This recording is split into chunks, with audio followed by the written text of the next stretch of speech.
अस्सलामुअलैकुम, very good morning from new Pakistan. मैं हूँ आपकी होस्ट हिना सलमान। कैसे हैं आप लोग? खुशखाश हैं? आई एम श्योर एंजॉय कर रहे होंगे। और थोड़ी सी आज हम बात करते हैं मौसम के हवाले से। इस मुल्क में चारों मौसम जो हैं वो हमें देखने को मिलते हैं। हर मौसम अपने साथ बहुत कुछ लेकर आता है। कुछ अच्छी आदत होती हैं, कुछ उसकी बुरे एस्पेक्ट्स होते हैं। तो मौसम सरमा जो कि शिद्दत से इंतज़ार कर रहे होते हैं, जिसमें हमारा दिल चाहता है हम गरम गरम कपड़े पहने, अच्छी ज़बरदस्त किस्म की खुराक खाएं जो कि हमें वाकई थोड़ा सा वार्मथ प्रोवाइड करे।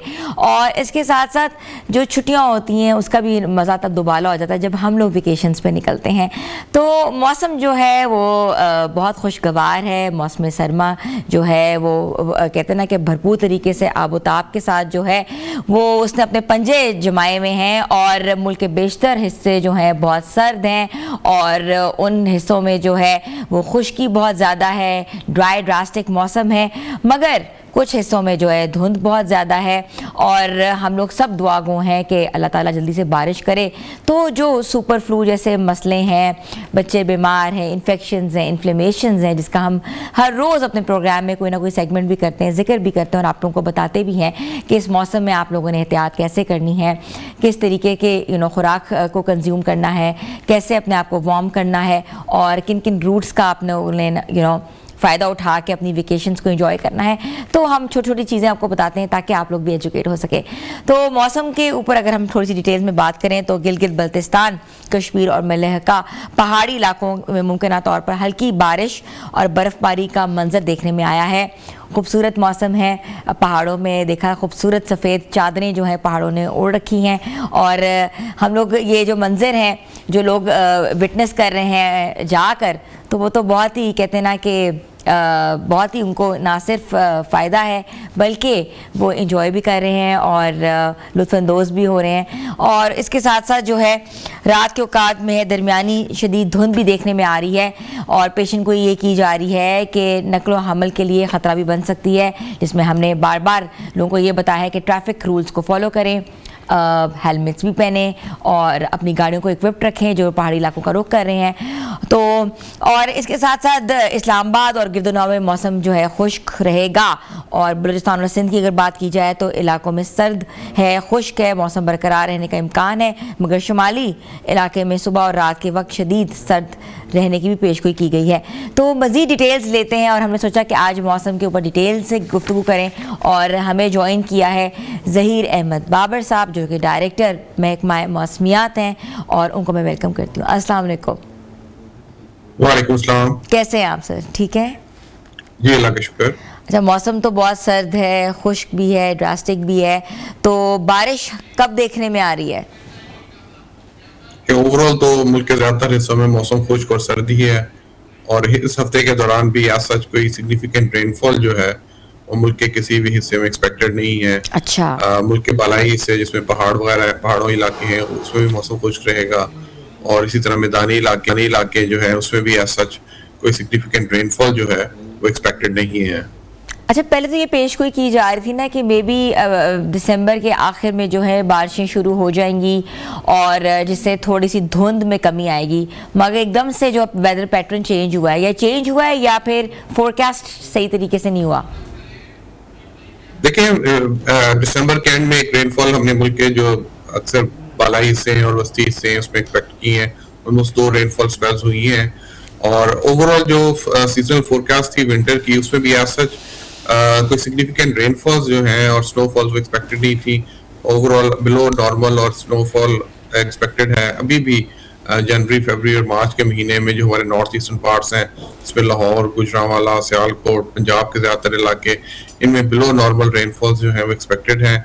अलबत्ता नॉर्थ वेस्टर्न पार्ट्स जो हैं जिसमें चित्राल के, खैबर के कुछ इलाके हैं, GB के कुछ इलाके हैं, इन इलाकों में जो है वो बिलो अबव नॉर्मल रेनफॉल या स्नोफॉल एक्सपेक्टेड हैं अगले 2 या 3 माह के दौरान।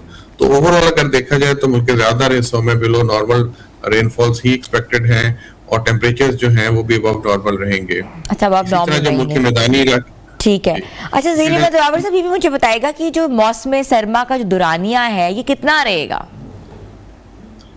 देखिए, हमारे यहाँ जो क्लाइमेटोलॉजिकली है जनवरी फरवरी जो है वो विंटर मंथ्स होते हैं। मिड फरवरी के बाद मौसम जो है वो चेंज होना शुरू हो जाता है और मार्च के अंदर हमारे पास स्प्रिंग जो है वो पूरे आबोताब के साथ होता है, मौसम बहार जैसे हम कहते हैं। लेकिन ओवर द ईयर्स हमने देखे हैं कि क्लाइमेट चेंज की वजह से टेम्परेचर जो है वो सडनली शिफ्ट कर जाते हैं टुवर्ड्स वार्मर साइड मार्च के महीने में।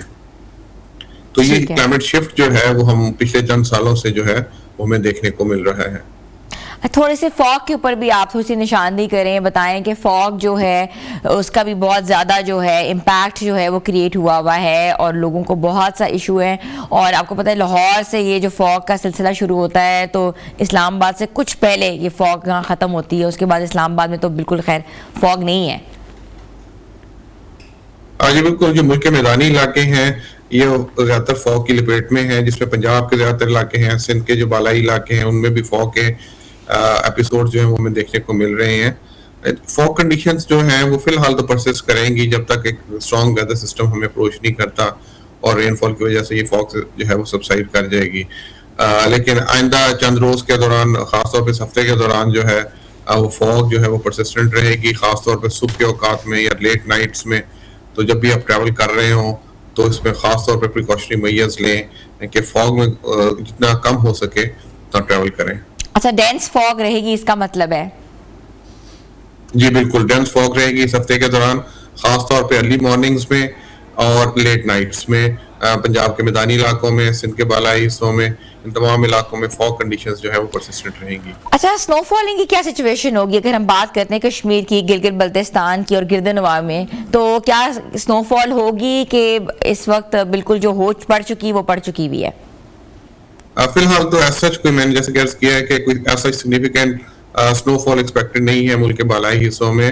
ओवरऑल जो है वो मौसम खुश्क रहेगा, जिसमें जीबी के ज्यादातर इलाके हैं, गिलगित बल्तिस्तान के, कश्मीर के, खैबर पख्तूनख्वा के बालाई पहाड़ी इलाके हैं, मरी की गलियात हैं, इन तमाम इलाकों में ऐसा कोई सिग्निफिकेंट स्नोफॉल जो है वो इस वीक में एक्सपेक्टेड नहीं है। नहीं एक्सपेक्टेड। अच्छा, थोड़ा सा मुझे ये भी बताइएगा कि कोई ऐसा इलाका तो नहीं है जहाँ कोई वेदर पैटर्न चेंज हो जाए और सूरत हाल थोड़ी सी हंगामी हो जाए, क्योंकि हमने देखा है कि रीसेंट कुछ महीनों में ही क्लाइमेटिक चेंजेस ने बहुत डिवास्टेटेड लोगों को किया है और बड़ा ड्रास्टिक चेंज भी आया है। जी बिल्कुल, क्लाइमेट चेंज की वजह से हमारे वेदर पैटर्न्स काफी हद तक जो है वो डिस्टर्ब हो गए हुए हैं। इस वक्त जो क्लाइमेट फिनोमेना से हमें नंबरदाज बांधना पड़ रहा है वो फॉग की कंडीशंस है। फॉग जो है वो परसिस्टेंट है और फॉग के हवाले से जो कि मुल्क के मैदानी इलाके हैं उनमें बहुत इंटेंस फॉग कंडीशंस है। तो हमें चाहिए कि जब भी ट्रैवल कर रहे हो तो फॉग कंडीशंस के हवाले से अपने आप को प्रिपेयर करें, ट्रैवल करते हुए फॉग लाइट्स वगैरह इस्तेमाल करें, जितना हो सके फॉग कंडीशंस में कम ट्रैवल करें। तो फॉग जो है इस वक्त हमारे लिए काफी जो है दिक्कत का बायस बन सकती है आने वाले दिनों में। अच्छा, थोड़ा सा ये भी बताएं कि एग्रीकल्चर सेक्टर के ऊपर कोई बैड इफेक्ट्स तो या बैड इम्पैक्ट तो नहीं पड़ सकता इस क्लाइमेट को लेकर? देखिए, क्योंकि बारिश नहीं हो रही, वाटर इतना रिचार्ज नहीं है, तो वाटर स्ट्रेस जो है वो किसान जो है वो अपने खेतों के हवाले से महसूस कर सकते हैं।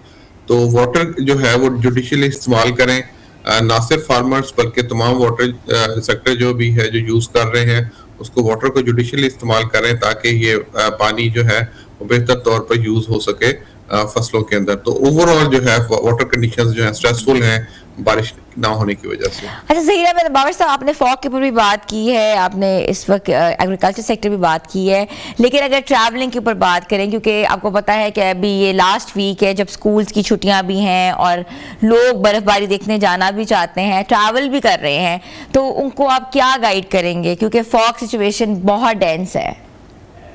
जी बिल्कुल, मैंने जैसे कि अर्ज किया है कि अपने आप को प्रिकॉशनरी मेजर्स के तौर पे जो है वो अपने आप को प्रिपेयर रखें, क्योंकि फॉग कंडीशंस खासतौर पे अर्ली मॉर्निंग में काफी डेंस हो जाती हैं। तो हमें चाहिए कि हम इन कंडीशंस के हवाले से अपने आप को प्रिपेयर रखें और उस कंडीशंस के मुताबिक अपने आप को ट्रैवल करें। अच्छा, मुझे ये बताइएगा कि कोई इमरजेंसी नंबर्स हैं ताकि लोगों को पता लग सके कि कोई ट्रैवल कर रहा है या जिसने एडवाइजरी लेनी है, ट्रैवल गाइड लेनी है, तो वो कहाँ कॉल कर सकता है या किस ऐप पे देख सकते हैं? जी बिल्कुल, हमारे pmd.gov.pk के वेबसाइट भी मौजूद है, इसमें फॉग अपडेट्स भी आ रही होती है। इसी तरह हमारे हेल्पलाइन नंबर्स भी हैं, इस्लामाबाद में भी और लाहौर में भी वेबसाइट पे भी मौजूद हैं, PMD की वेदर ऐप भी मौजूद है। तो इन तमाम चैनल से आप जो है वेदर जो है अपडेट ले सकते हैं, फॉग कंडीशंस की जो अपडेट है वो भी हासिल कर सकते हैं। अच्छा, अगर हम ऑपोजिट रूट की बात करें, एक तो मोटरवे M2 है जो इस्लामाबाद जाती है, एक मुल्तान से जो सखर तक जाती है मोटरवे, उसमें किन किन इलाकों पे फॉग मिलने का इम्कानात हैं? देखिए फॉग कंडीशंस जो है वो सारी की सारी इस वक्त डेंस कंडीशंस हैं। इस वक्त तो मुल्तान और से जो लाहौर से साउथवर्ड जो भी है उसमें फॉग कंडीशंस डेवलप हुई हुई है और काफी थिक फॉग है। तो मुख्तलिफ सेक्शंस जो हैं फॉग की थिकनेस के हवाले से, फॉग की इंटेंसिटी के हवाले से मोटरवे को मैनिपुलेट करती है उस ट्रैफिक को। तो मोटरवे पुलिस के हवाले से आप या जो नेशनल हाईवे पुलिस है जिस तरह वो गाइड कर रहे हो, जिस तरह उनकी ठीक है। अच्छा ज़हीर अहमद बाबर साहब, मुझे ये बताएगा कि जब मोटरवे के औकात जो बंद कर दिया जाता है तो लिंकिंग रूट्स लिए जाते हैं, वहाँ ट्रैफिक बहुत ज़्यादा देखने में आती है। आप क्या सजेस्ट करेंगे, अगर मोटरवे बंद कर दी जाती है तो जो GT रोड है उसके ऊपर सफ़र करना सेफ है? देखिए मैं जैसे बार बार कह रहा हूँ कि फॉग कंडीशन में जितना आप कम ट्रैवल कर सकते हैं उतना ट्रैवल करें और अपनी टाइमिंग्स के सफर की टाइमिंग्स को इस तरह सेट रखें कि आपको जो है वो फॉग कंडीशंस जो है वो कम मिले। जाहिर है जो भी मोटरवे पुलिस या नेशनल हाईवे पुलिस जो इक़दामात उठाती है वो आपकी सेफ्टी के लिए उठाती है, तो उसके मुताबिक हमें अमल करना चाहिए। अच्छा, सिंध और बलूचिस्तान की सिचुएशन के ऊपर भी थोड़ी सी हमें बताएं कि क्या सिचुएशन है, क्योंकि कराची में मौसम जो है वो इस वक्त बिल्कुल सर्द नहीं है। जब बलूचिस्तान से हवाएं आती हैं थोड़ा टेम्परेचर मॉडरेट हो जाता है, तो क्या कंडीशंस रहेंगी आगे आने वाले दिनों में? बलूचिस्तान में तो एज सच मौसम खुश्क है। जो बलूचिस्तान के नॉर्दर्न पार्ट्स हैं उनमें टेम्परेचर्स में वाज़ेह कमी है, खासतौर पर जो रात के दर्जा हरारत हैं उनमें टेम्परेचर्स कम हैं और फ्रीजिंग के करीब करीब हैं। लेकिन जो सदर्न पार्ट्स ऑफ बलूचिस्तान है क्योंकि उसमें कोस्टल एरियाज भी शामिल हो जाते हैं तो उसमें काफ़ी हद तक मॉडरेट टेम्परेचर्स हैं। इसी तरह जो सिंध की कोस्टल बेल्ट है उसमें भी टेम्परेचर्स काफ़ी हद तक मॉडरेट हैं। एज सच कोई सिग्निफिकेंट रेनफॉल्स भी हमारे जो कोस्टल बेल्ट है उस पर एक्सपेक्टेड नहीं है। लेकिन जो सदर्न पार्ट है, नॉर्दर्न पार्ट्स हैं सिंध के, अपर पार्ट्स है सिंध के, उसमें सिंध के वक्त जो है वो फॉग कंडीशंस हैं और एज सच कोई सिग्निफिकेंट रेनफॉल्स जो है वहाँ पे एक्सपेक्टेड नहीं है। इसका मतलब है कि रेनफॉल्स कहीं भी एक्सपेक्टेड नहीं है आगे आने वाले दिनों में, जो कि हम चाह रहे थे कि रेनफॉल्स हों ताकि फॉग जो है वो कम हो सके या बिल्कुल ख़त्म हो सके। बहुत बहुत शुक्रिया। हमारे साथ मौजूद है ज़हीर अहमद बाबर, डायरेक्टर महकमा मौसमियात, और डिटेल डिस्कशन की है। हम बार बार डिस्कस इसलिए भी कर रहे हैं ताकि लोगों को अवेयर कर सकें क्लाइमेट सिचुएशन के हवाले से, फॉग के हवाले से, ट्रैवलिंग के हवाले से, और भी उनको गाइड कर सकें कि जिन्होंने ट्रैवल करना है वो एहतियात करें और उन आवर्स में ट्रैवल करें जो आवर्स जो हैं वो आपको रूट्स जो हैं जिनके खुले में हैं। और एहतियात इसलिए भी करनी है क्योंकि अभी बारिशें नहीं हैं और लोग बीमार हैं, वायरल इन्फेक्शंस हैं, इन्फ्लेमेशंस हैं, तो आपको रेमेडीज़ भी बता रहे हैं कि आपने रेमेडीज़ लेनी है और रेमेडीज़ आप छोटी छोटी लेके अपने आप को अपनी जो भी बीमारियां हैं या जो भी आपको इन्फेक्शंस हैं वो कर्व कर सकते हैं। हम शो में रोज़ ही कुछ ना कुछ वेदर के हवाले से आपको अपडेट भी कर रहे हैं, आपको रेमेडीज़ भी बता रहे हैं और निशानदी भी कर रहे हैं कि क्या करना चाहिए इस मौसम को आपने कैसे कहते ना कि सेलिब्रेशंस के साथ जो है वो गुजारना है, क्योंकि ये मौसम बहुत कम पीरियड के लिए आता है। तो जो भी मौसम आता है वो वाकई हमारे लिए एक तरह से सहूलत भी है और हम इंजॉय भी करते हैं इस मुल्क में रह के। छोटी सी ब्रेक पे जा रहे हैं, आप लोग हमारे साथ रहें।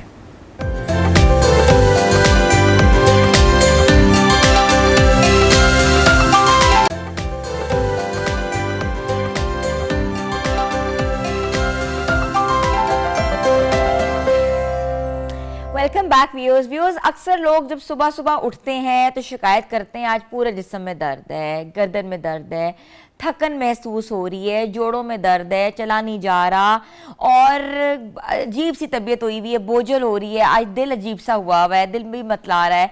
तो ये दर्द जो होती है ये खामोश जो दर्द होती है जिसके कोई सिम्टम्स नहीं होते, कोई बड़ी बीमारी रूल आउट नहीं होती, क्योंकि अगर वो टेस्ट कराते हैं तो MRI ठीक आता है, अगर वो कंसल्टेंट के पास जाते हैं तो कोई बड़ी बीमारी नहीं होती और एक्सरेज कराए जाते हैं और भी इसके साथ साथ रिपोर्ट्स डिफरेंट कराई जाती हैं, मगर कोई बड़ी वजह सामने नहीं आती मगर दर्द रहती है।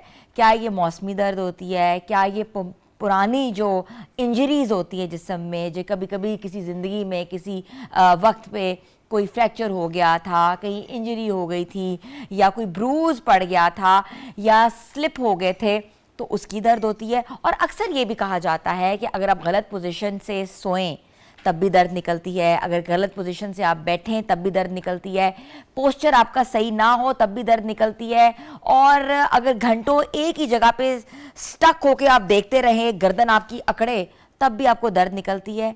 तो उस दर्द को हम कैसे जो है वो ठीक कर सकते हैं, और दर्द कब कब होती है, कहाँ कहाँ होती है, क्यों होती है, और कौन सी ऐसी गलतियाँ हैं जो हम करते हैं जिसकी वजह से दर्द प्रवोक होती है। तो आज हम इस पे बात करेंगे, और हमें ज्वाइन किया हमारे मेहमान ख़ास हैं वो डॉक्टर शहजाद करीम भट्टी साहब, जो कि पेन मैनेजमेंट एक्सपर्ट हैं। आज बताएंगे कि जो पेन होती है वो होती तो हमें बैरूनी है मगर असर हमें दिल पे होता है उसका। तो मैं उनको वेलकम करती हूँ। अस्सलाम वालेकुम जी, बहुत शुक्रिया। कैसे हैं सर? बिल्कुल ठीक। सर ये जो दर्दें हैं ये क्यों होती हैं हमें, और होती हैं तो बड़ी वजह नहीं सामने आती, तो असल वजह क्या है? अच्छा, बड़ा अच्छा आपने इंट्रोडक्शन दिया। मैं आजकल का मौसम है जिसमें ठंड है, फॉग है और बारिश नहीं हो रही है, तो आजकल आर्थराइटिस के, जोड़ों की दर्दों के और मसल पेन के बहुत सारे पेशेंट्स आते हैं। अच्छा, मैं पहले ये बता दूं कि वजह क्या है, तो उसकी वजह को दूर करना आसान हो जाएगा। सर्दियों में होता ये है कि दो काम होते हैं। अल्लाह की ज़ात ने जिस्म को प्रोटेक्ट करने के लिए ख़ासतौर हमारे जो वाइटल ऑर्गन्स हैं, दिल है, जिगर है, गुर्दे हैं, सारी जो ब्लड सप्लाई होती है सर्दियों में वो ऊपर चली जाती है। टांगों में और बाजुओं में और हाथों में निस्बतन खून की रवानी कम होती है, जिसकी वजह से आप ज़रा सा भी चलेंगे थकना शुरू हो जाएंगे, बैठे रहेंगे दर्द शुरू हो जाएगी, क्योंकि ब्लड की सप्लाई कम हो जाती है। नंबर एक। नंबर दो, सर्दियों में क्या होता है कि हमारे जो जितने भी जोड़ हैं इसके अंदर अल्लाह ताला ने एक लुब्रिकेशन सिस्टम रखा है जिससे वो आपस में टकराने से बचते हैं। सर्दियों में वो जमना शुरू हो जाता है, ठीक है, जिसकी वजह से जो दर्दें सर्दियों में ज़्यादा होती है, बीमारी ज़्यादा नहीं होती, दर्दें ज़्यादा होती, बिल्कुल हम ठीक है। इसको हम विंटर आर्थराइटिस कहते हैं। Winter arthritis. विंटर आर्थराइटिस, ठीक है। अच्छा, फिर तीसरी जो दर्द आपने बात की जो किसी एमआरआई में नहीं आती, जो सीटी में नहीं आती, जो किसी ब्लड की रिपोर्ट में नहीं आती, उसको हम फाइब्रोमाइल्जिया कहते हैं। कि ख़ास तौर पे कंधे के, दोनों कंधों के दरमियान, गर्दन के नीचे ऐसी दर्दें होती हैं जैसे किसी ने कोई कुट लगाई होती है। लोग कहते हैं हमें लगता है कि क्या हो गया। ना ये किसी ब्लड की रिपोर्ट में आएगी, ना एमआरआई में आएगी, ना सीटी में आएगी, लेकिन ये ट्रीटेबल है, ये ट्रीट हो सकती है। अच्छा, एक दर्द होती है वो जो कमर से निकल के टांग में आती है, उसको शैटिका आई थिंक कहते हैं। जी जी, बिल्कुल। तो वो कहते हैं उसका कोई इलाज ही नहीं है, वो आपको सारी जिंदगी आप अगर पेन किलर्स खाएंगे तब ठीक होंगे और आपको ऑपरेट नहीं कराना। क्या ऐसा है? ऐसा है कि हम as a pain management specialist इसी शैटिका का हम लोगों ने पाकिस्तान के अंदर 1 लाख से ज़्यादा पेशेंट्स, 100,000 पेशेंट्स का ट्रीटमेंट किया विदाउट सर्जरी। 10 मिनट के अंदर वो तमाम लोग थे जिनको सर्जरी एडवाइस की गई थी। होता ये है कि बाज़ का डिस्क स्लिप कर जाती है, डिस्क स्लिप करने से नस दबती है, उससे शैटिका शुरू हो जाती है। हम लोग विदाउट सर्जरी 10 मिनट का प्रोसीजर होता है, एक नीडल से डिस्क के अंदर एक ओजोन ऑक्सीजन लगाते हैं, डिस्क थोड़ी सी देर में श्रिंक हो जाती है, 1 या 2 सेशंस के बाद। तो वो जो प्रेशर ख़त्म होगा तो दर्द ख़त्म हो जाएगी। टोटल 10 मिनट लगते हैं। कोई ऑपरेशन नहीं है, बेहोश नहीं है, सुन नहीं है, काटना नहीं है, किसी किस्म का कोई टांका नहीं लगाना। Even you can drive back home. और अगले शैटिका की दर्द 10 मिनट के प्रोसीजर से खत्म हो जाती है, जो कि लोग कहते हैं कि सालों साल आप दवाइयां खाए तो नहीं होती। उसके मुमकिन है अगर डिस्क ज़्यादा हो, रिस्पांस कम आए तो 2-3 सेशंस हो सकते हैं, लेकिन एक सेशन 10 मिनट का ही होता है। अच्छा। लोग ड्राइव करके आते हैं और ड्राइव करके वापस चले जाते हैं, इतना आसान काम। डॉक्टर साहब, मैं ये पूछना चाह रही हूँ कि गलत पोस्चर अगर आपका हो जाए तो लोग कहते हैं कि लंबर सपोर्ट आप लें, आप अपना तकिया ठीक करें, आप अपनी सिटिंग पोजीशन ठीक करें, या आप पिलोज रखें। तो अक्सर लोगों के जो कंधों से लेके स्पाइनल कॉर्ड तक दर्द रहती है, जिनका बैठने का काम है, उनको क्या करना चाहिए? वाकई सब चीज़ें चेंज करनी चाहिए? आपने बिल्कुल ठीक बात की है।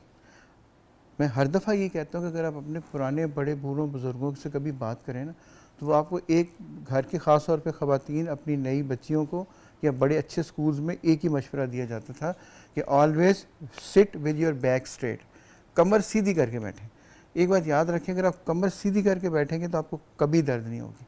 हम क्या करते हैं, हमारा पोस्चर, हम झुक के बैठ जाते हैं, गर्दन का एंगल ख़राब हो जाता है, कमर का एंगल या हम ख़राब हो लैपटॉप जाता पे है। काम कर रहे हैं लैपटॉप तो हम काम लोग करें। झुके होंगे। अल्लाह ताला ने जो चीज़ जिस तरह से बनाई है उसको वैसे रहना चाहिए। अगर आप जैसे आप लोग हैं, आप लोग 6-6 4-4 घंटे इसी तरह सीधे बैठे रहते हैं, अगर आप सपोर्ट के साथ विद कमर सीधी करके बैठे आपको दर्द नहीं होगी। और इसी तरह वो लोग जो लैपटॉप में लैब में बैठ के, यानी वो जो गोद में रख के इस्तेमाल करते हैं, फ़ोन यूज़ करते हैं, तो एंगल की वजह से उनको दर्द होती है और कोई मसला नहीं है। अच्छा, नर्व कंप्रेशन होता है, नर्व पेन की जो अलामात होती हैं वो कौन सी होती है? कैसे पता लग जाता है कि आपकी नर्व कंप्रेस हुई हुई है? नर्व एक ऐसी चीज़ है जो समझ लें कि इंसान की करंट सप्लाई करती है। जैसे ये एक लाइट जल रही है यहाँ पे, अगर ये लाइट यहाँ पे फ्यूज़ हो जाएगी तो अगर इनको पता होगा कि इसका स्विच कौन सा है। इसी तरह जो नर्व्स अल्लाह ने बनाई हैं, हमें पता होता है कि कौन सी नर्व कहाँ से निकल रही है। अगर आप उस जगह को जाके पकड़ लें वो ठीक हो सकती है। सो नर्व पेन जो होती है वो ऐसी होती है जैसे करंट लगती है, फिर वो उधर खिंचाव होना शुरू हो जाएगा, मसल्स टेंस होना शुरू हो जाएंगे। वो एक ख़ास एरिया में होती है जहाँ पे वो नर्व सप्लाई कर रही होती है। तो इसको डायग्नोस करना मुश्किल नहीं है, उसको ट्रीट करना भी आसान है, सिर्फ पता होना चाहिए कि बीमारी है कहाँ। और ट्रीट कैसे होती है ये? ट्रीट मुख्तलिफ तरीक़ों से, मसलन हम लोग जो पेन के पर्सन है सारे के सारे हम विदाउट सर्जरी करते हैं। हम नर्व जो असल काम है ना हमारा और बाकी लोगों का डिफरेंस क्या है, we try to treat the cause. जब आप पेन की वजह पकड़ लेंगे तो आपको पेन किलर भी देने की ज़रूरत नहीं, क्योंकि पेन ही ख़त्म हो जाएगी। सो असल काम ये है कि आप पेन की वजह लोकेट करें, चाहे वो अल्ट्रासाउंड करके करें, एमआरआई करके करें या फिज़िकली करें, और ये पॉसिबल है, ये डूएबल है, हम रोज़ाना यही काम करते हैं। अच्छा डॉक्टर साहब, स्ट्रेस पेन जो होता है, जिसको कहते हैं आपको स्ट्रेस है, आपको एंजाइटी है, वो हम कैसे रूल आउट कर सकते हैं? स्ट्रेस पेन मुस्तकिल नहीं होती, ये वेरी करती है। जैसे माइग्रेन है, बहुत सारे लोगों को माइग्रेन की बहुत सारी किस्में हैं, बहुत लोग आते हैं माइग्रेन के साथ। अब हर पेन माइग्रेन नहीं होती, स्ट्रेस हेडेक्स भी होती हैं। जैसे सर की दर्द है, अब स्ट्रेस हेडेक की निशानी होती है ये पट्टी की तरह होती है, वो पटका नहीं बांधते, ये वो स्ट्रेस हेडेक मोस्टली ऐसी होती हैं। अगर यहाँ पे हेडेक हो रही है तो वो साइनस हेडेक है, इधर हो रही है तो माइग्रेन है।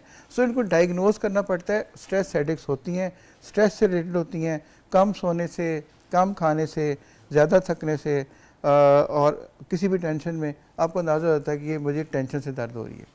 सो ये चीज़ें डायग्नोजेबल हैं। अच्छा, मैं ये पूछना चाह रही हूँ कि हमेशा ये कहा जाता है कि अपने मैट्रेस को देख के लो, या स्प्रिंग वाला मैट्रेस यूज़ करो, या आजकल जेल मैट्रेसेस आ रही हैं वो यूज़ करो, तकिया बहुत नरम होना चाहिए, हार्ड पिलो ना यूज़ करो। तो ये भी चीज़ें मैटर करती हैं? देखिए, जिनकी कमर में दर्द होती है उनको हम एक चीज़ एडवाइस करते हैं कि आपको फट्टे पे, तख्ते पे, ज़मीन पे, वेरी हार्ड मैट्रेस पे सोने की ज़रूरत पहले ज़माने में नहीं है। लकड़ी की खच्चियों पे सुलाते थे। वो बिल्कुल सुला सकते हैं, लेकिन उसके ऊपर तलाइयाँ डालते थे। अभी भी चाहे आप घर में कोई सा भी फोम है और कोई सा भी बेड है, चारपाई है, वो हमारे पहले वो जो दूसरे वाले बेड आते थे वो हैं। सिर्फ एक टिप याद रखें कि आपका जो बेड है वो यूँ नहीं होना चाहिए, उसको सीधा होना चाहिए। अगर यूँ झुकेगा, कमर का एंगल बनेगा तो दर्द शुरू हो जाएगी। सो जो बेड आपको सूट करता है हो सकता है वो मुझे ना करता हो, जो मुझे करता है वो सकता है इनको ना करता हो। तो हर एक अपने मुताबिक ही देखना चाहिए मुझे कौन सी चीज़ सूट करती है। लिहाजा बहुत महंगे मैट्रेस लेने की, बहुत महंगे बेड लेने की भी कोई ज़रूरत नहीं है। जो चीज़ आपको हो सकता है बहुत महंगा जो मैट्रेस है वो मुझे सूट ही ना करता हो। सो आप ये देखें कि आपके घर में जो भी बिस्तर अवेलेबल है उसको सीधा होना चाहिए, यूँ नहीं होना चाहिए, दर्द नहीं होगी। अच्छा, जो बुज़ुर्ग लोग हैं वो अक्सर हमने देखा है कि वो जब सर्दियाँ आती हैं तो गर्म पानी की बोतलें लेके वो टकोर कर रहे होते हैं, अपने ये काफ वाले एरिया को भी, आर्म्स को भी, और अक्सर एब्डोमेन एरिया को भी, जहाँ जहाँ दर्द होती है, इवन कमर की बैक पे भी। क्या ये करना दुरुस्त है? बिल्कुल दुरुस्त है। होता ये है कि जब आप टकोर करते हैं उसमें उस जगह की ब्लड सप्लाई बढ़ जाती है। ब्लड सप्लाई बढ़ेगी तो उधर की दर्दें कम हो जाएंगी। लिहाजा अगर एक हद तक, अब तो वार्मर्स मिल जाते हैं, वो आप बेड पे बिछा दें, आप उसके ऊपर लेट जाएं तो हल्की हल्की आपको वो वार्मथ मिलती रहती है। तो अगर ये कर सकते हैं और अगर आपको महसूस होता है कि मुझे बेहतर फील हो रहा है तो इसमें कोई हर्ज नहीं है, क्योंकि आजकल होता ही, जैसे मैंने आपको बताया, ब्लड सप्लाई कम हो जाती है। अगर वो बेहतर हो जाएगी इसमें कोई हर्ज नहीं। अच्छा डॉक्टर साहब, एक बहुत इंपॉर्टेंट सवाल ये है कि बाजार में ओवर द काउंटर्स बहुत से पेन मैनेजमेंट ऑयल्स मिलना शुरू हो गए हैं। हर ब्रांड ने अपना एक पेन मैनेजमेंट ऑयल निकाला हुआ है। आप ऑर्थोफिट इस्तेमाल करें, आप यहाँ इस्तेमाल, हर जगह का अपना ऑयल है। क्या वो ऑयल्स मुफीद हैं, लगाने चाहिए, जिससे पेन रिलीज होती है या स्ट्रेस कम होता है? हमारे पास जितने पेन के पेशेंट्स आते हैं ना, चाहे वो घुटनों की दर्द के हों, कंधे की दर्द के हों, कमर की दर्द के हों, सियाटिका के, वो तमाम के तमाम ने कोई ना कोई तेल लगाया होता है। हाँ। क्योंकि ये ओवर द काउंटर से आपने कहा अवेलेबल हाँ। है। अच्छा, एक चीज़ याद रखिएगा, हर बंदे का रिस्पॉन्स डिफरेंट है। अगर आपको ऑयल लगाने से बेहतर महसूस हो रहा है तो कोई हर्ज नहीं है, लेकिन सिर्फ उसी पे गुजारा मत करें। अगर आप ठीक नहीं हो रहे, जोड़ सूजना शुरू हो गए हैं, जोड़ का रंग लाल हो गया है, चलना मुश्किल हो गया है, एलर्जी हो गई है, फिर वो तेल की हद से काम निकल गया। शुरू में आप लगा सकते हैं, कोई हर्ज नहीं, लेकिन एक हद तक, जब तक वो रेड फ्लैग्स जैसे मैं बताया, जोड़ लाल होना शुरू हो गया है, सूजना शुरू हो गया है, चलना मुश्किल हो गया है, ख़ारिश होनी शुरू हो गई है, बुखार होना शुरू हो गया है, तब वो तेल की हद से काम निकल गया, अब उसको कुछ और करें। ठीक है डॉक्टर साहब, हम चाहते हैं कि जो व्यूअर्स हैं वो भी आपके साथ इंगेज हो जाएं, तो मैं व्यूअर्स से रिक्वेस्ट कर रही हूँ कि हमारी स्क्रीन पे जो है वो नंबर चल रहा है, हमें लाइव कॉल्स कर सकते हैं। डॉक्टर शहजाद करीम भट्टी साहब जो हैं बता सकते हैं कि अगर आपको कहीं दर्द है तो आप इसको कैसे ख़त्म कर सकते हैं या कौन सा प्रोसीजर आप ले सकते हैं ताकि आपको दर्दें ना हो। अच्छा, थोड़ी सी विटामिन डी और कैल्शियम के ऊपर भी बात करते हैं। हमारे यहाँ नॉर्मली 60 से 70% लोगों का विटामिन डी नहीं होता, डेफिशिएंट हैं या बिलो द डेफिशिएंसी है उनकी, तो उससे भी क्या दर्दें होती हैं जिस्म में? जी बिल्कुल होती हैं। इसीलिए जैसे सर्दियों में आजकल धूप नहीं निकल रही और हम अक्सरियत जो है वो घर के अंदर बैठे रहते हैं, चाहे वो मजबूरी की बिना पे हो, बाहर नहीं निकल सकते, या धूप ना होने की वजह से हो। जब विटामिन डी का लेवल गिरेगा तो एक सन पेन यानी जिस्म में और जोड़ों में दर्दें शुरू हो जाएंगी। बिल्कुल आपकी बात दुरुस्त है, विटामिन डी का लेवल नॉर्मल होना चाहिए, उसके लिए आपको धूप में भी जाना चाहिए, उसमें आपको डाइट ठीक रखनी चाहिए, उसकी आपको पानी की मकदार पूरी होनी चाहिए और हल्की फुल्की एक्सरसाइज, वॉक, स्ट्रेचिंग ये करते रहेंगे तो आपको दर्दें भी नहीं होंगी और विटामिन भी आपके पूरे रहेंगे। डॉक्टर साहब, सर्दी के मौसम में अक्सर लोग नहीं जिम जाते या एक्सरसाइज नहीं करना चाहते, वॉक नहीं करना चाहते, तो क्या करना चाहिए? बल्कि हमारे साथ एक कॉलर है, हमसे पूछते हैं। जी अस्सलाम वालेकुम। वालेकुम सलाम। जी कौन सा बात कर रहे हैं, कहाँ से बात कर रहे हैं? शहरियार कराची से। शहरियार साहब बात करें कराची से। जी क्या पूछना चाहेंगे? ये कमर का निकले, उससे हमें बहुत दर्द है, असाबी कमजोरी है, पट्टे कमजोर है। कमर में दर्द है, असाबी कमजोरी, पट्टे कमजोर हैं। क्या उम्र है आपकी? 26 साल के हैं। अच्छा, इनमें हमारे पास इस यंग एज के बहुत सारे लोग आते हैं। ठीक है। ये वो लोग हैं अक्सरियत जिनकी रेगुलर एक्सरसाइज आमतौर पे नहीं होती या खाने और सोने का टाइम फिक्स नहीं होता अपनी मजबूरी या नौकरी या काम की वजह से। ठीक है। तो पहला जब मशवरा हम इनको देते हैं कि पहले आप अपनी इन दो चीज़ों को ठीक कर लें, आपकी आधी दर्दें वैसे ही ठीक हो जाएंगी। नंबर 2, हर वो बंदा जिसके घर में फैमिली में किसी को डायबिटीज़ है, शुगर है, वालिद को, वालदा को, मामू को, चचा को, उसको अपना वो HbA1c टेस्ट होता है वो ज़रूर कराना चाहिए। आप यकीन करेंगी 70% लोग जिनको मैं टेस्ट कराता हूँ वो कहते हैं मैं शुगर है ही नहीं, उनको निकल आती है। वो डायबिटिक और होते ये हैं। जो सारी चीज़ें बता रहे हैं ये तमाम उसी की निशानियाँ हो सकती हैं। अच्छा। फिर भी फ़र्क ना पड़े और अगर जैसे वो बताया दर्द टांगों में भी जाती है तो इनको एक अदद कमर का MRI कराना चाहिए। ये ट्रीटेबल लगता है जो कुछ भी बता ठीक रहे हैं। है। शहरियार साहब आप सुन पा रहे होंगे तो आपको उन्होंने एडवाइस कर दिया हुआ है, तो व्यूअर्स आप हमें कॉल कर सकते हैं और पूछ सकते हैं अपने मसाइल। छोटी सी ब्रेक पे जा रहे हैं, ब्रेक के बाद शहजाद करीम भट्टी साहब आपसे मतलब कि गुफ्तगू करेंगे। Stay tune with us.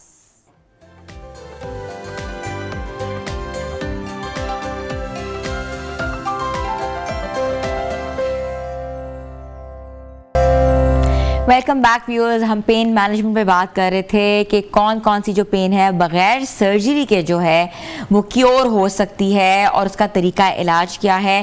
तो डॉक्टर शहजाद करीम भट्टी साहब जो हैं हमारी रहनुमाई फरमा रहे थे और आप लोग हमें कॉल्स भी कर सकते हैं, अपने मसाइल भी डिस्कस कर सकते हैं और एडवाइस भी ले सकते हैं। तो डॉक्टर शहजाद कौन कौन सी ऐसी पेन्स हैं, जैसे आपने एक बताया शैटिका का तो बताया, और कौन सी ऐसी पेन्स हैं जो कि सर्जरी के बगैर जिसे रिलीफ आ सकता है? अच्छा, हमारे पास बहुत सारी खवातीन आती हैं माइग्रेन के साथ। माइग्रेन के साथ वो एक ऐसी चीज़ है जिसका ना तो आज तक किसी को कॉज पता है और जब किसी चीज़ को वजह ही नहीं पता उसका ट्रीटमेंट कैसे है। हर तरह से ट्रीटमेंट हो रहा है उसका, दवाइयों से भी हो रहा है, दम दरूद से भी हो रहा है, इंजेक्शन से भी हो रहा है, टीकों से भी हो रहा है, इवन सर्जरी से भी हो रहा है और किसी तरीके से उनको वो ठीक बाजू और आपको पता है एस्थेटिक से भी हो रहा है। एस्थेटिक से भी आपको स्पैज़म मसल लगा देते हैं, बोटॉक्स लगाते हैं, बोटॉक्स लगा देते हैं। अच्छा, हम उसके लिए हमारे पास बेशुमार पेशेंट्स आती हैं माइग्रेन के लिए, हम उसमें ऑक्सीजन लगाते हैं। सबसे सेफ स्किन में लगती है, स्किन के ऊपर ना पेन होती है ना उसका कोई साइड इफेक्ट है जी, बल्कि वो ओजोन लगाते हैं। अच्छा, ओजोन का फ़ायदा क्या है? ये आपकी स्किन के लिए, रिंकल्स के लिए, बालों के लिए, एस्थेटिक्स के लिए, ये तमाम जगहों पे इस्तेमाल होती है और उसी को हम स्किन में लगाते हैं। अच्छा डॉक्टर साहब, एक हमारे साथ कॉलर है, हम लेते हैं। जी अस्सलाम वालेकुम। वालेकुम सलाम। कौन सा बात कर रहे हैं? जी नदीम बात कर रहे हैं फैसलाबाद से। नदीम बात करें फैसलाबाद। जी नदीम साहब क्या पूछना चाहेंगे? जी मैंने भट्टी साहब से ये पूछना है कि मेरी उम्र तकरीबन 50 से ऊपर है, 51-52। ठीक पर है। मेरी कमर ना अभी से झुकी है पैर की तरफ से गर्दन की। इसका पूछना था मैंने। 52 साल उनकी उम्र है, गर्दन से कमर में उनके दर्द रहती है आपको? गर्दन में दर्द रहती है और आगे वो झुकी हुई है पैर की तरफ। उसमें गर्दन जो है वो पैर की तरफ झुकी हुई है। ठीक है, गर्दन से दर्द नीचे की तरफ जाता है। जी उसमें बाज़ औक़ात होता है कि गर्दन से जो दर्द अगर दोनों बाजुओं में जाती है और इनका बाजुओं में कमज़ोरी फील होती है, हर वक्त खिंचाव रहता है और ये हाथ में अगर सुनपन होना शुरू हो जाए तो इसका मतलब ये हुआ कि बाज़ औक़ात ये जो गर्दन की डिस्क्स हैं ये थोड़ी सी अपनी जगह से हिल जाती है, जिससे ऐसी पेन हो सकती है। उसका पता हम MRI पे लगाते हैं कौन सी डिस्क है, ये भी काबिल इलाज है। अच्छा, और अगर गर्दन से दर्द दोनों कंधों के दरमियान रहती है और गर्दन के और कमर के पट्टे खींचे रहते हैं, इसका मतलब ये हुआ कि ये इनको मस्कुलर पेन्स हैं। ये थोड़ी सी डाइट ठीक करने से, एक्सरसाइज से, पानी का इस्तेमाल ज़्यादा करने से, ब्लड प्रेशर शुगर कंट्रोल करने से भी ठीक हो जाती हैं। अगर ना हो तो फिर हम अल्ट्रासाउंड के ज़रिए, अल्ट्रासाउंड में देख के उनको ट्रिगर पॉइंट्स कहते हैं, वो हम डायग्नोज कर सकते हैं कहाँ से दर्द निकल रही है। जैसे बेशुमार आपकी जो ख़वातीन जो घरों में काम करती हैं, जो ऑफिस में काम करती हैं, या जैसे ये हैं, ठीक है। अब रोज़ ये ट्रीट करते हैं, वो उनको ट्रिगर पॉइंट के ऊपर एक इंसुलिन वाली नीडल से उसके ऊपर वो ओजोन लगाते हैं, जहाँ से दर्द निकलनी बंद हो जाती है। दर्द निकलनी बंद होगी तो दर्द बेहतर हो जाएगी। तो ये तमाम चीज़ें काबिल इलाज हैं। आपसे कांटेक्ट भी कर सकते हैं ताकि मजीद आप उनको गाइड कर सकें। एक और कॉलर हमारे साथ मौजूद हैं। जी अस्सलाम वालेकुम। वालेकुम सलाम। ये डॉक्टर साहब से मैंने पूछना था कि एक तो ये है कि मुझे दर्द है, एक ये राइट। आप मुझे जल्दी से पहले अपना नाम बताएं। शहनाज मेरा नाम है। कहाँ से बात कर रही हैं? इस्लामाबाद से ना। जी। तो मेरी उम्र 63-64 साल है, लेकिन ये है कि मुझे, मैं अच्छी खासी एक्टिव भी हूँ, सारा कुछ है, लेकिन अब तो मैं इतनी बैठ जाती हूँ कि मैं काम भी करती हूँ, सारा कुछ करती हूँ, लेकिन उसके बावजूद मेरी ये टांग में ना, जैसे शाटिका कहते हैं, ये तकरीबन 3 साल से है। तो मैं बिल्कुल कभी कभी बहुत ही बैठ जाती हूँ ना, तो ये किस वजह से है और मैं क्या इसका इलाज करती हूँ? आपने रूल आउट कराया था कि आपको शाटिका है, 3 साल से उनको पेन है और कह रहे हैं वो शाटिका की पेन है, टांग के अंदर दर्द रहती है। ये बड़ी समझदार कॉलर है, इनको एग्जैक्टली पता है मुझे क्या है। हाँ। इनको ये पता है मैं काम भी करती हूँ, इसके बावजूद मुझे दर्द होती है। जब मैं ये दर्द कब होती होगी? जब ये किचन में खड़ी होती होंगी, ठीक है, या किसी जगह पे खड़ा होना पड़ जाए तो फिर इनको दर्द ज़्यादा होती होगी। और शी एग्जैक्टली नोज कि उनको क्या है। शाटिका का मतलब ये होगा कि इनका ज़रूर MRI भी हुआ होगा, इस्लामाबाद में रहती है तो इनका MRI भी हुआ होगा। तो अगर ये पता चल जाए कौन सी डिस्क है जिसकी वजह से शाटिका हो सकती है तो वो ट्रीटेबल है। वो हम उसको शायद इस्लामाबाद में भी कोई ना कोई फैसिलिटी अवेलेबल होगी, लाहौर में हमारे पास फैसिलिटी है, मेयो हॉस्पिटल में फैसिलिटी है, हम इनको ट्रीट कर सकते हैं विदाउट सर्जरी। वही 10 मिनट जैसे कि हमने पहले बात की थी कि 10 मिनट का प्रोसीजर है। ये तमाम पेन्स हैं, ये ट्रीटेबल हैं। हमारे पास more than 100,000 patients. Obviously Shahnaz sahiba सुन रही हैं, अगर आपको शाटिका की पेन है तो 10 मिनट का प्रोसीजर है, ट्रीटेबल है और आप डॉक्टर साहब से भी रुजू कर सकते हैं जब भी आप चाहें तो। जी एक और कॉलर हमारे साथ मौजूद है। जी अस्सलाम वालेकुम। अस्सलाम वालेकुम। जी कौन सा बात कर रही हैं? जी मैं इस्लामाबाद से आयरा बात कर रही हूँ। आयरा इस्लामाबाद से बात कर रही हैं। जी क्या पूछना चाहेंगी आयरा? मैंने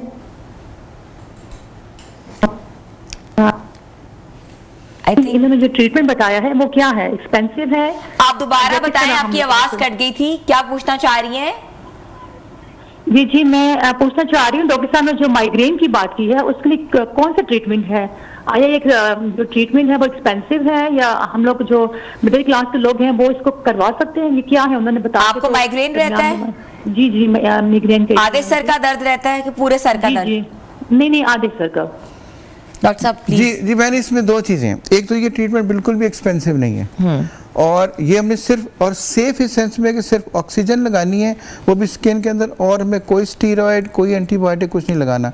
नंबर 2, अगर ये फिर भी समझती हैं कि वो बिल्कुल एक्सपेंसिव नहीं है, हम फ्री ट्रीटमेंट करते हैं मेयो हॉस्पिटल में। अगर ये सरकारी अगर आप मियां हॉस्पिटल तशरीफ़ ले आए सुबह के टाइम 9 से 1-1:30 बजे तक रेडियोलॉजी डिपार्टमेंट में, तो हम ये ट्रीटमेंट माइग्रेन का वहाँ पे एब्सोल्युटली फ्री होता है, इनका 1 रुपया भी नहीं लगेगा। उसके चंद एक सेशंस होते हैं। देखिए एक ऐसी चीज़ का आप ट्रीट कर रहे हैं जिससे ना साहब आपकी स्किन बेहतर हो रही है, आपके बाल बेहतर हो रहे हैं, रिंकल्स ठीक हो रहे हैं, कलर ठीक हो रहा है, आपको पता कोई साइड इफेक्ट्स नहीं और है, साइड इफेक्ट्स भी कोई नहीं है। You are just giving. अच्छा, अगर ये प्राइवेटली कराती है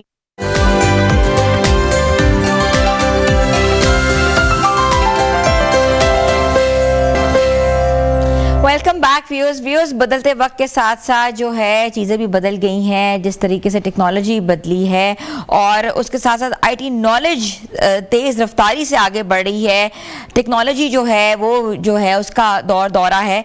तो जहां वालिदैन अपने बच्चों को बेहतरीन तालीमी इदारों में डालते हैं, वहाँ ये भी कोशिश करते हैं कि उनके पास हर चीज़ बेहतरीन हो, चाहे वो गैजेट्स हों, चाहे वो अच्छी कोई स्मार्टफोन्स हों, चाहे वो उनकी प्ले स्टेशंस हों। तो उन चाहते हैं कि हमारे बच्चे जो हैं वो ज़िंदगी दौड़ में पीछे ना रहें, वो ज़िंदगी के साथ आगे बढ़ें। और आगे बढ़ने के लिए जो है वो सारे गैजेट्स हर चीज़ तो मुहैया कर देते हैं, मगर एक चीज़ जो कि बहुत ज़रूरी है, जहाँ से जो वालिदैन है वो मार खा रहे हैं, वो है इमोशनल इंटेलिजेंस।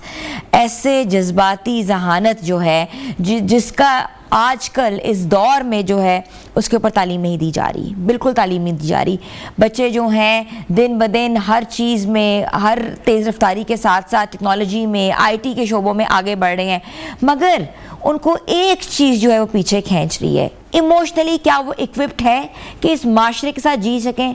वो इमोशनली इतने ज़्यादा सेंसिटिव हो चुके हुए हैं कि छोटी सी बात भी दिल पे ले लेते हैं, चाहे वो रिलेशनशिप्स में वो, चाहे वो ज़्यादा पढ़ाई करनी पड़ जाए, चाहे वो ज़्यादा मेहनत करनी पड़ जाए, या उनके नंबर कम आ जाए, या वो किसी से कमतर लग रहे हों, या वो किसी ब्रांड की रेस में पड़ रहे हों।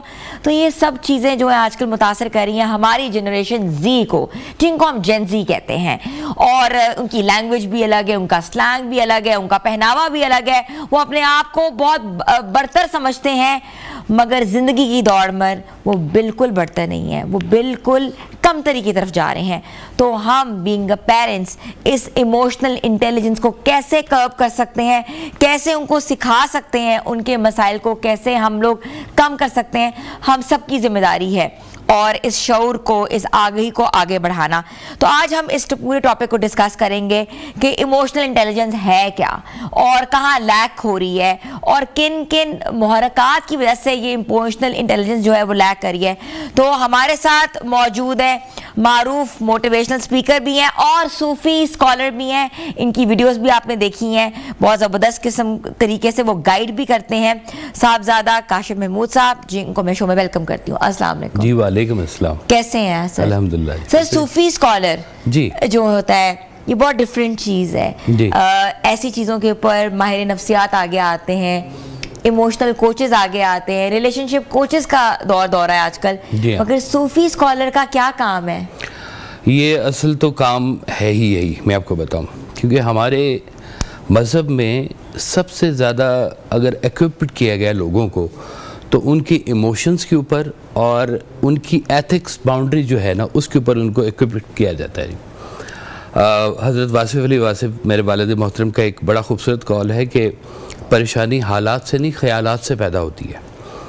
और ये फ़िक्रा मैं देखता हूँ कि बहुत सारे साइकोलॉजिस्ट जो हैं वो अपने सेशंस में अपने जब लोगों को वो ट्रीट करते हैं तो उसमें ये उनको समझाते हैं कि भाई जो प्रॉब्लम तुम्हारे पास आया है इसको देखने का एंगल कोई और भी हो सकता है। जिस एंगल से आप देख रहे हैं ये एंगल ज़रूरी नहीं है कि सही भी हो, इसको किसी और एंगल से हम देखते हैं। तो जब वो एंगल चेंज होता है तो सम टाइम पता चलता है कि जिस प्रॉब्लम को इतना ऊपर हमने अपना हावी किया हुआ है वो इतनी बड़ी थी ही नहीं। तो शायद बाद में लोग हंसते भी हैं कि हम किन इमोशनली फूल थे, हम लोग क्या करते रहे हैं, किन चीज़ों को हम बहस बनाते रहे। पीरियड में जब गुजरते हैं जी वो गुजरते हैं, मुश्किल होता है, बहुत मुश्किल भी होता है जी, क्योंकि उस वक्त लगता है कि सारी दुनिया शायद इसी के अराउंड घूम रही है, इसी प्रॉब्लम के अराउंड घूम रही है। तो ये जो एक गैप आया है ना अभी, हम लोग वो लोग हैं जिन्होंने अपने सामने पीसी को आते देखा, मोबाइल को आते देखा, गैजेट्स को आते देखा, हम लोगों ने इसके साथ थोड़ा थोड़ा ग्रो किया। लेकिन ये जो अगली जनरेशन है इनको तो बना बनाया मिला और काफ़ी लोडेड थे ये लोग अपने ऊपर कि अपने दिमागों के ऊपर इनकी चीज़ों का बहुत असर हुआ, और शायद हम लोग ना इनको उस तरह से गाइड भी नहीं कर सके क्योंकि हमारा अपना एक्सपीरियंस नहीं था इसके ऊपर कि हमने बच्चों को क्या समझाना है, क्योंकि हम खुद मोबाइल के साथ और इन गैजेट्स के साथ नए नए हम इंट्रोड्यूस हुए थे। तो अब ये जो अगली जनरेशन आएगी ना, ये काफ़ी स्ट्रॉन्ग होगी इन चीज़ों को केटर करने के लिए जो इनकी औलादों में आगे जाएगी। हमारे पास जो एक चीज़ है जिसे हम बहुत ही खूबसूरती से देख सकते हैं वो है हमारा इस्लाम, और उसके बीच में जो हमारी कदरें दी गई हुई हैं कि किस हद तक हमने अपने जज्बात को कहाँ तक कंट्रोल करना है। पुराने वक्तों में बुज़ुर्ग क्या किया करते थे कि जो कोई ज़्यादा इमोशनली बिखर रहा होता था ना, उसको एक्सरसाइज के ऊपर, नमाज के ऊपर, ज़िक्र के ऊपर कहीं ना कहीं लगा दिया जाता था ताकि उसकी थोड़ी सी मेंटल जो है ना वो डिरेन हो थोड़ा सा। तो लेकिन ये इमोशंस आज के तो नहीं है, इमोशंस तो हमेशा से हैं और हमेशा रहेंगे। बनती दुनिया के साथ ही इमोशंस पैदा हो गए थे। अब देखिए जैसे कुरान में आया है कि गुस्सा हराम है, तो हराम क्यों है भाई गुस्सा?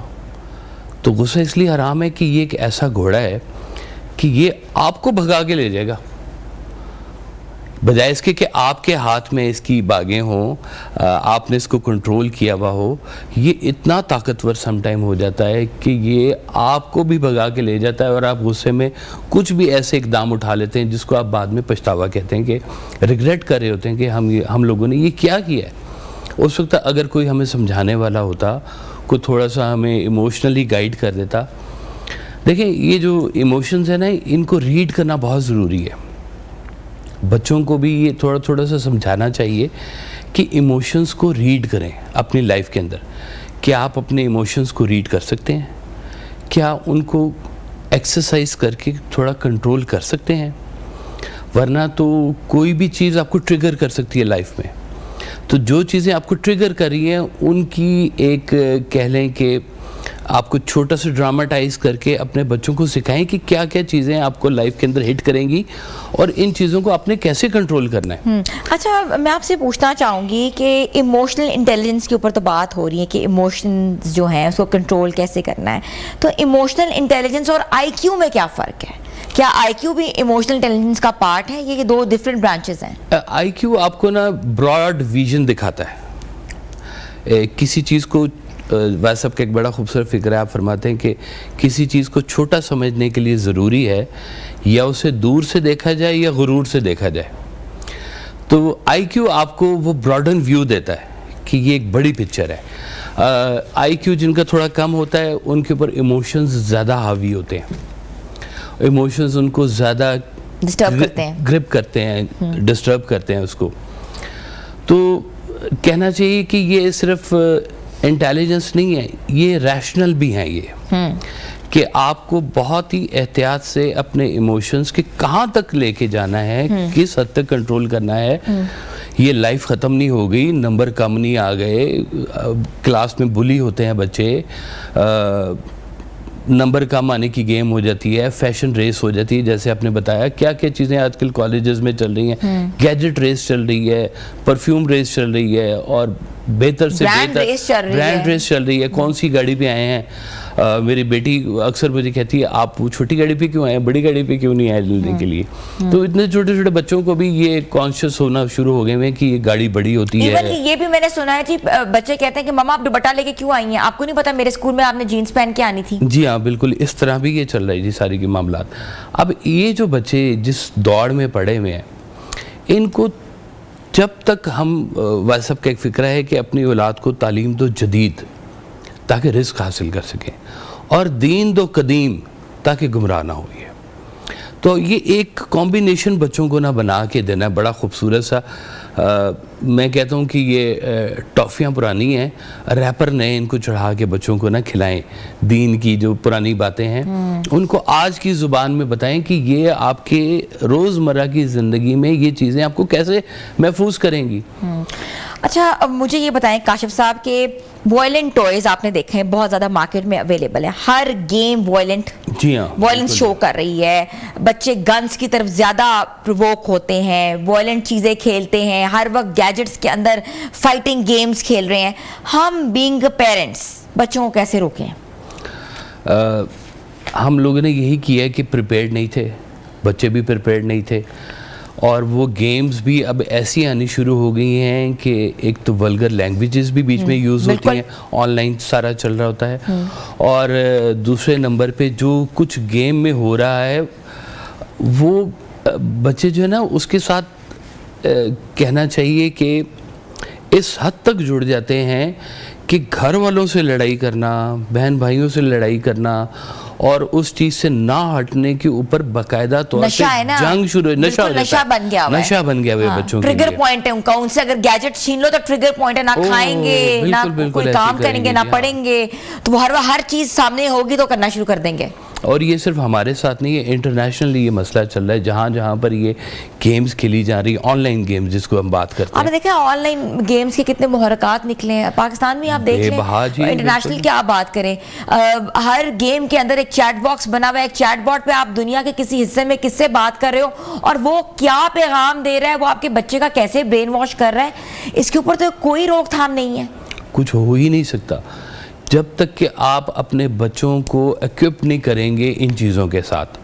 थोड़ा सा उनको टाइम निकाल कर उनको बिठाएं, उनको बताएं कि एक्सरसाइज करना क्या होता है, आपका सुबह उठना क्या होता है, आपका दीन क्या होता है, बावजू रहना क्या होता है। इन चीज़ों के साथ थोड़ा थोड़ा करवाएंगे तो इन चीज़ों को वो देख सकेंगे। मेरे माशाल्लाह 3 बेटे हैं, 1 बेटी है, और वो सब इसी दौर से गुजरे हैं, गेम, ऑनलाइन गेम से। तो एक टाइम में मैं देखता था कि बिल्कुल हवन्नक हुए होते थे बच्चे के, न सोने का पता है न जागने का पता है, खुराक ख़राब हुई हुई है, और क्या है कि जी वो रात को जी हमारे बाहर के दोस्त इकट्ठे होंगे, वो इवेंट खेलेंगे, हम लोग खेलेंगे। हाँ जी, हम बिल्कुल लोग, ये बिल्कुल आपने सही बात की। ये हमारे घर में भी ये कि हमारा तो इवेंट है 1 बजे और पूरी दुनिया से लोग इकट्ठे होते हैं इवेंट खेलने के लिए इकट्ठे होंगे। अब वो रात 1 बजे शुरू होगा, पता नहीं सुबह कितने बजे वो ख़त्म होगा, और हर चीज़ पे हावी है वो इवेंट। उस वक्त कोई उनको होश नहीं होगा, जाना नहीं, कहीं आना नहीं, कुछ भी नहीं, कोई खाना पीना नहीं, कोई सोशल सर्कल नहीं, उस वक्त कुछ नहीं, सब बंद होगा। तो आपने कैसे चीज़ों से अपने बच्चों को पीछे किया? अब उस वक्त तो बहुत ही मुश्किल लगा मुझे भी ये सारा कुछ, लेकिन मैं उन्हें लेके ना थोड़ा सा बाहर निकलता था, फिर कंप्यूटर की दुनिया से हटा के। ये भी एक फार्मूला होता है कि अगर आप किसी विशियस सर्कल के अंदर फंसे हुए हैं ना, थोड़ी देर के लिए उस सर्कल से बच्चों को बाहर ले जाएं, आउटिंग के लिए ले जाएं, कहीं उस स्पेस से बाहर निकालें उनको, उनका वो जो एक डायलेमा बना हुआ है उसको तोड़ें। वो बहुत ज़रूरी है उसका टूटना, वरना उनको लगेगा कि शायद दुनिया सारी है ही यही जिसके अंदर हम सरवाइव कर रहे हैं। तो बच्चों के साथ टाइम स्पेंड करना, वालिदैन की सबसे बड़ा इशू भी यही आजकल हुआ हुआ है कि वालिदैन के अपने पास भी टाइम नहीं है।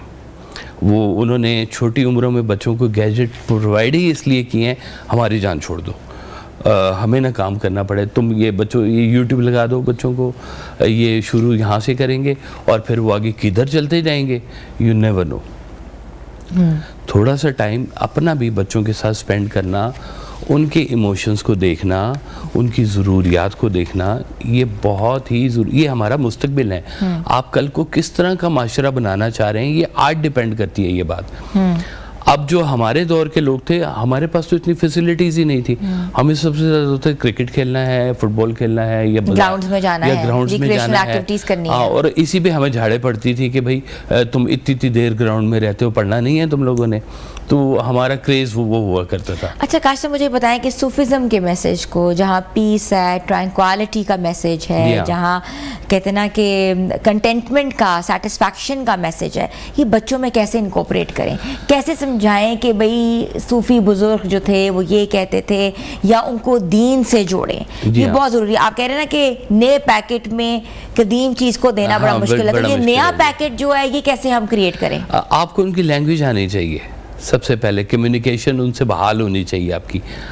आपके साथ वो अपने प्रॉब्लम डिस्कस नहीं कर रहे हैं इसलिए कि आप उनके साथ वो वाली आपकी कोलैबोरेशन नहीं बन रही है बच्चों के साथ। अच्छा, अक्सर लोग कहते हैं सख्ती करो, पेरेंट्स ऐसे होने चाहिए जो सख्ती से बात करें, उनको शेर की आंख से देखो, सोने का नवाला खिलाओ, तो वो चीज़ें अब क्या ऑब्सोलीट हो गई हैं? ऑब्सोलीट भी हो गई हैं, और बल्कि इसके रिज़ल्ट भी बहुत अच्छे नहीं आ रहे हैं। वालिदैन का डर इतना सिर्फ होना चाहिए कि बच्चा कोई गलत काम करते हुए एक दफ़ा सोचे कि वालिदैन नाराज़ होंगे, लेकिन इतना सख्त नहीं होना चाहिए कि जी आप भी एंगर के साथ आके बच्चों की इस हद तक कुटाई करना शुरू कर दें कि वो रिग्रेशन उनके पास आ जाए और वो आपको बाकायदा तौर पे फिर खड़े हो जाते हैं सामने, थोड़े से बड़े डांट का और सिस्टम का और चीज़ों का, वो खड़े हो जाएंगे आपके सामने, वो कहेंगे जी हम मानते नहीं इस चीज़ को। तो मेरे वालिदैन ने क्या किया कि हमें बचपन में ही बुज़ुर्गों के आस्थाने लेके जाना शुरू करवाया, हमें लोगों से मिलवाना शुरू करवाया कि ये कैसे लोग होते हैं, क्या है।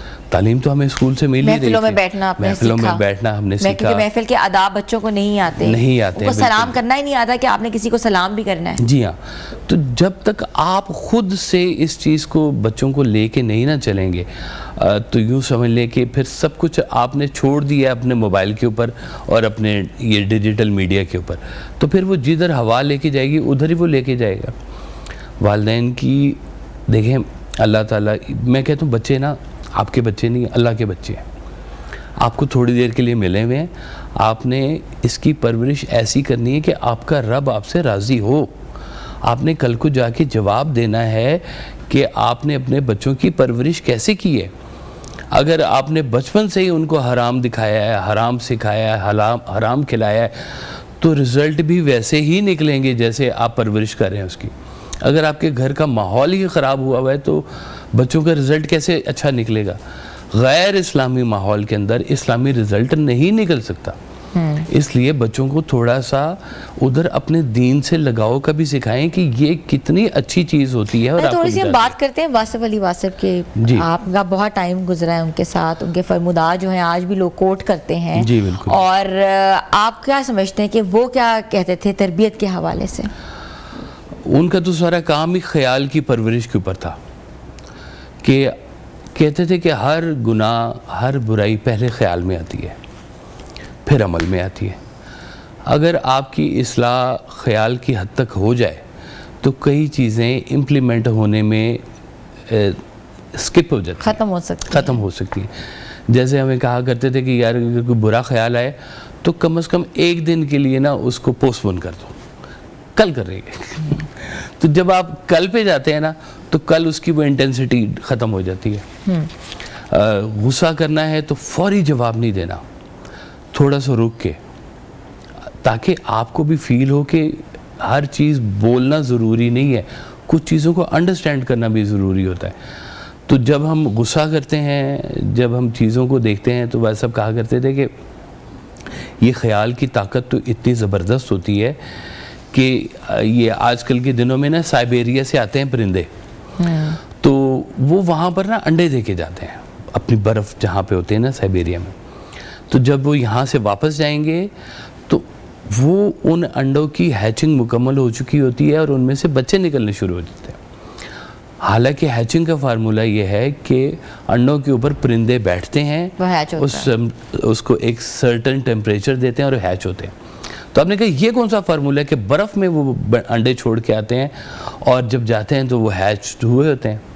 तो आपने कहा ये इन परिंदों के पास ना ख्याल की इतनी ताकत होती है कि ये हज़ारों किलोमीटर दूर बैठ के अपने उन अंडों को हैच कर रहे होते हैं।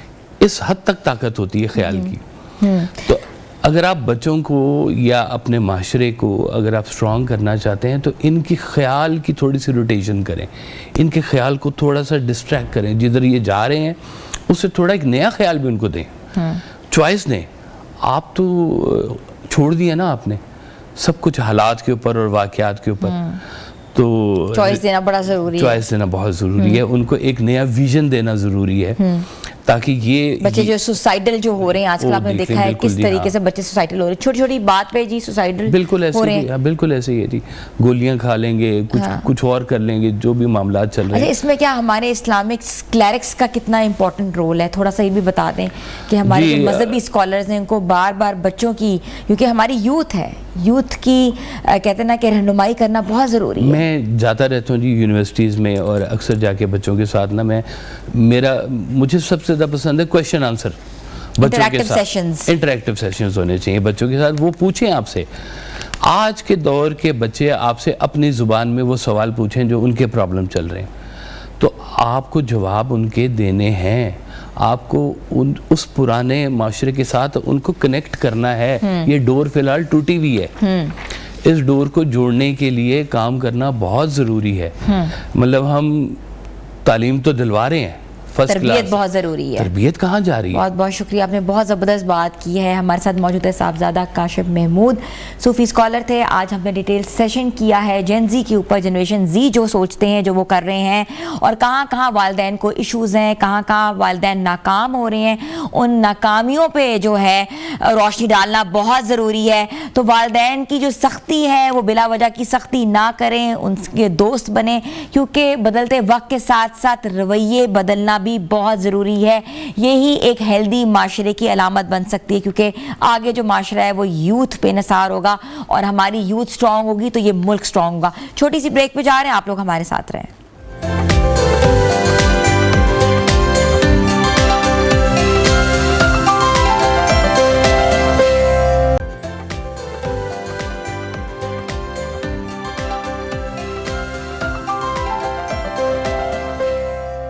Welcome back viewers. आज हम बात करें रियलिटी शो के हवाले से कि रियल लाइफ और रियल लाइफ में क्या फ़र्क है, और रियलिटी शो में ऐसा क्या हुआ, और हमें बता रहे हैं सैयद शराज अपनी ज़ुबानी। जी शराज, आपने बताया कि आप दिल बर्दाश्त हो गए, आपका एकदम से आपको लगा कि आपको एक पार्टनर मिल गया है, मगर बाहर जब आप निकले तो आपको लगा कि नहीं, ये आपके लिए सही चॉइस नहीं थी, रॉन्ग चॉइस थी, रियलिटी डिफरेंट थी, और रियल वाली जो रियलिटी थी वो डिफरेंट थी। हाँ बिल्कुल ऐसा ही था, और मैं बिल्कुल ये नहीं कहूँगा कि वहाँ पर बैतुल ने मुझे बहुत केयर किया, ठीक है, जिसकी वजह से ही ये चीज़ इतनी ज़्यादा अच्छा मुझे थोड़ा सा बताएं, आयशा उमर का क्या रोल था? Ayesha Omar was very bold, beautiful women, और उन्होंने जिस तरह वो पूरा प्रोग्राम मॉडरेट किया वो नज़र आ रहा था, मगर उनको भी बहुत से क्रिटिसिज्म हुआ उनके ऊपर। असल में देखें, हमारे यहाँ क्रिटिसिज्म पे तो बात करना ऐसा है कि जिसको जितना अपने चैनल के ऊपर पैसे बनाने हैं यूट्यूब के ऊपर, वो उसके ऊपर क्रिटिसिज्म करता है। तो जितना नेगेटिविटी हमारे यहाँ स्प्रेड ज़्यादा है, पॉजिटिविटी पे कोई बात नहीं करता है, ठीक है ना। तो आयशा उमर माशाल्लाह से she is in the industry from many years, ठीक है ना, और बहुत, और हमेशा से वो सारे जितने शोज देख लें, मॉर्निंग शोज देख लें, अच्छे ड्रेसिंग करती हैं, जितने डिफरेंट शोज देख लें और जो इवेंट्स होते हैं उसमें वो हमेशा मॉडर्न ड्रेसिंग ही करती हैं। उसमें कोई ऐसी चीज नहीं कर ली आयशा उमर ने जो बहुत ही डिफरेंट हो गई लोगों के लिए। तो वो तो क्रिटिसिज्म का बहुत अरसे से निशाना बनी हुई आई हैं। तो इसीलिए आयशा उमर को उन चीजों के ऊपर कोई फर्क नहीं पड़ता।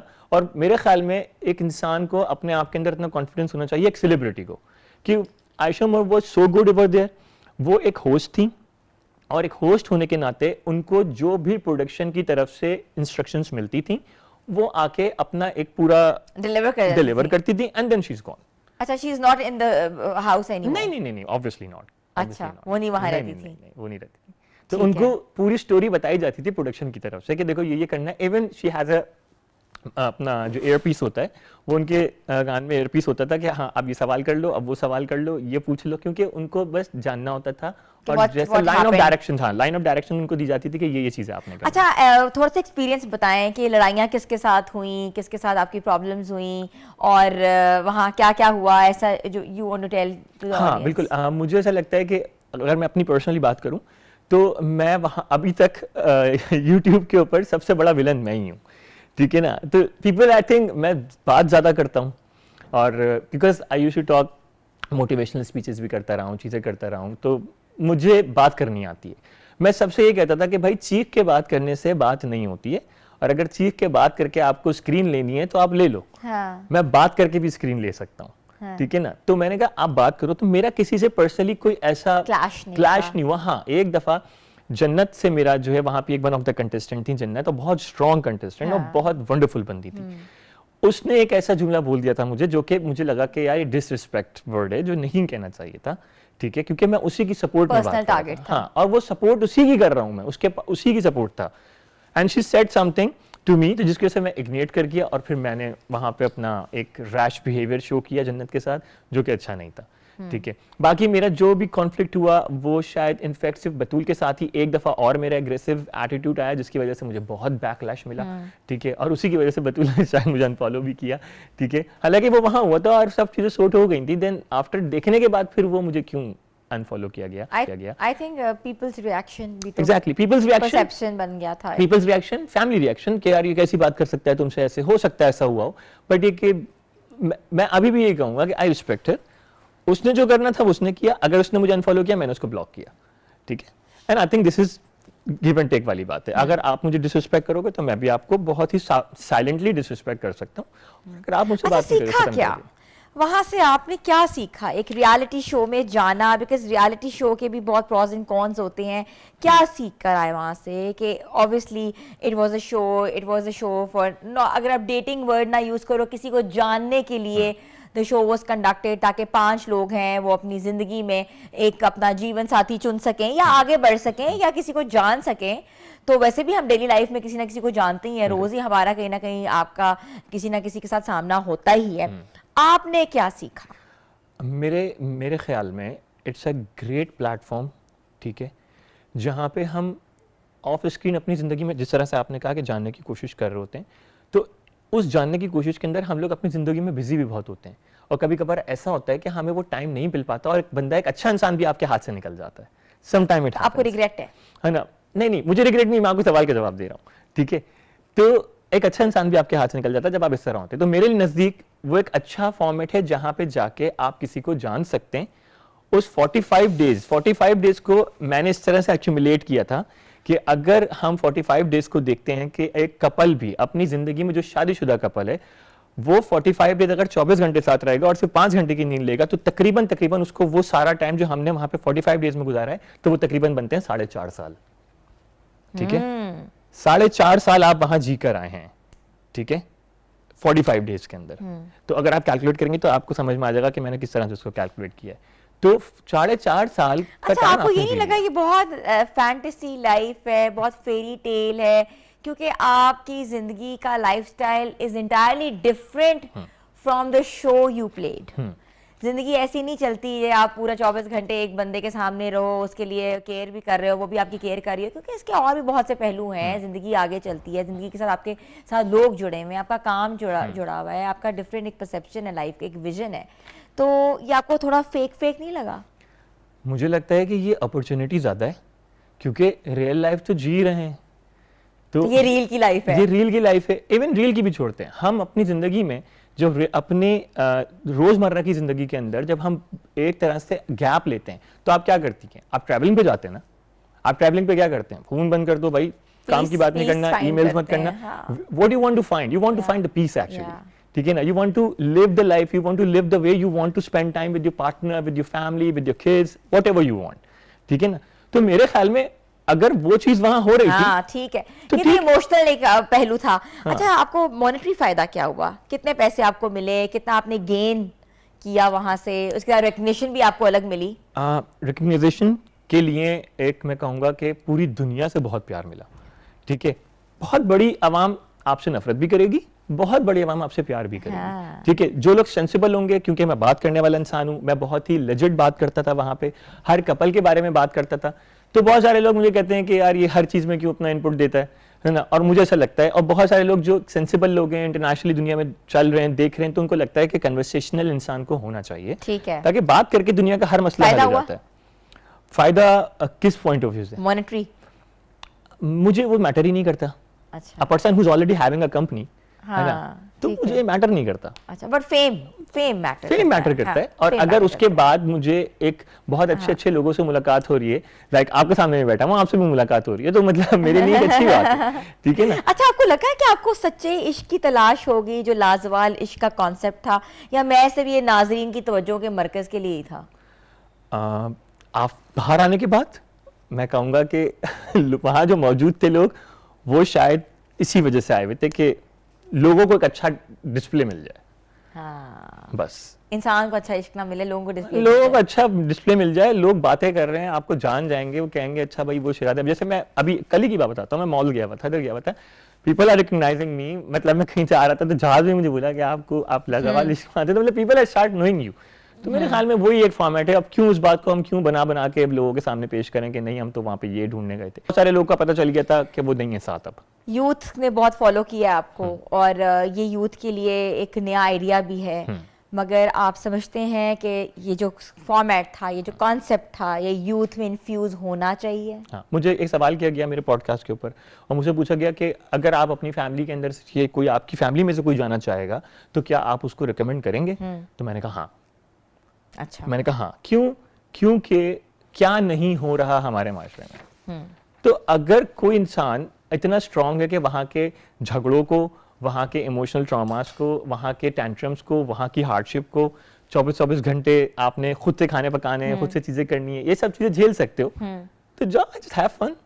और अगर कोई अच्छा मिल जाता है तो शादी कर लो, अगर वो भी सीरियस होता है तो it's just like it's give and take situation. और अगर नहीं आता तो वापस आ जाए, कम से कम आपको फेम मिल जाएगा। अच्छा, जिन्होंने हैंड्स अप किए थे उन्होंने बहरा की शादी की है? जिन्होंने हैंड्स अप किए थे उन्होंने सबसे पहले छोड़ा एक दूसरे को। उन्होंने सबसे पहले छोड़ा जिन्होंने हाथ उठाए थे। I think it's a show को शो लेना चाहिए। मैं हमेशा कहता हूँ कि अब लोगों को भी, व्यूअर्स को भी ये समझ जाना चाहिए कि उसको शो को शो की तरह ले लें, क्योंकि लोग इसके साथ बहुत अपने इमोशंस अटैच कर लेते हैं। अरे गालियां दे रहे होते हैं यार। मतलब इतने भी बुरे नहीं है हम लोग, आप मुझे जानते कितना हो यार, ठीक है ना? तो आप इतना मत करें कि सामने वाले को। लोगों को वैसे पूछना चाह रही हूँ कि मॉनेटरी फायदा हुआ है वहां से? हाँ, अच्छे खासे पैसे मिले हैं? डॉलर्स में होते थे तो ऑब्वियसली डॉलर्स पर डे होता था डॉलर में? नहीं, वो हमारा जो है वो पर वीक होता था। स्टाइपेंड?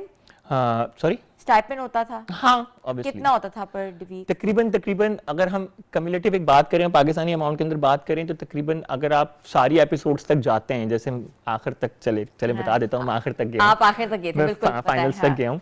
तो तकरीबन आपको बन जाता है आपके 15-12 तक, मतलब अमाउंट आपकी बनी 12 लाख। हाँ तकरीबन। अच्छा ठीक है, मिनिमल है। बाकी उनके सारे खर्चे उनके हैं तो हमें क्या करना है? ठीक है, लेकिन अच्छा लड़की भी मिल रही है। लड़की भी मिल गई बात करने के लिए, तो और क्या चाहिए? मेरे को आपका पूरा पैकेज मिल गया। बिल्कुल ऐसा ही।